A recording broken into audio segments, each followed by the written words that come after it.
زبور 72 وہ غریب اور محتاج پر ترس کھائے گا۔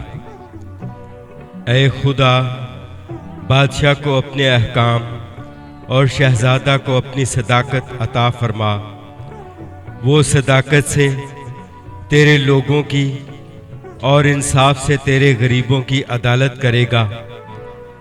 ان لوگوں کے لیے پہاڑوں سے سلامتی کے اور پہاڑیوں سے صداقت کے پھل پیدا ہوں گے۔ وہ ان لوگوں کے غریبوں کی عدالت کرے گا۔ وہ محتاجوں کی اولاد کو بچائے گا اور ظالم کو ٹکڑے ٹکڑے کر ڈالے گا۔ جب تک سورج اور چاند قائم ہیں، لوگ نسل در نسل تجھ سے ڈرتے رہیں گے۔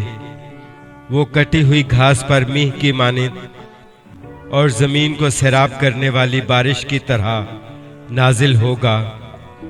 اس کے ایام میں صادق برومند ہوں گے، اور جب تک چاند قائم ہے خوب امن رہے گا۔ اس کی سلطنت سمندر سے سمندر تک اور دریائے فرات سے زمین کی انتہا تک ہوگی۔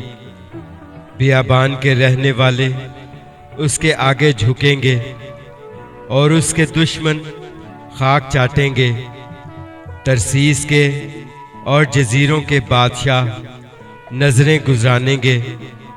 سبا اور سیبا کے بادشاہ ہدیے لائیں گے، بلکہ سب بادشاہ اس کے سامنے سرنگو ہوں گے۔ کل قومیں اس کی متی ہوں گی، کیونکہ وہ محتاج کو جب وہ فریاد کرے اور غریب کو جس کا کوئی مددگار نہیں چھڑائے گا۔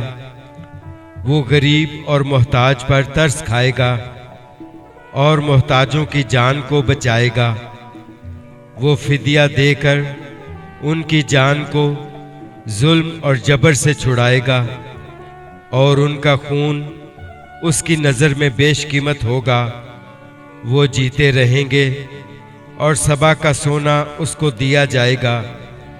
لوگ برابر اس کے حق میں دعا کریں گے، وہ دن بھر اسے دعا دیں گے۔ زمین میں پہاڑوں کی چوٹیوں پر اناج کی افراط ہوگی۔ ان کا پھل لبنان کے درختوں کی طرح جھومے گا، اور شہر والے زمین کی گھاس کی مانند ہرے بھرے ہوں گے۔ اس کا نام ہمیشہ قائم رہے گا۔ جب تک سورج ہے اس کا نام رہے گا، اور لوگ اس کے وسیلہ سے برکت پائیں گے۔ سب قومیں اسے خوش نصیب کہیں گی۔ خداوند خدا، اسرائیل کا خدا مبارک ہو۔ وہی عجیب و غریب کام کرتا ہے۔ اس کا جلیل نام ہمیشہ کے لیے مبارک ہو، اور ساری زمین اس کے جلال سے معمور ہو۔ آمین ثم آمین۔ داؤد بن یسی کی دعائیں تمام ہوئی۔ پاک کلام کے پڑھے اور سنے جانے پر خداوند کی برکت ہو۔ آمین۔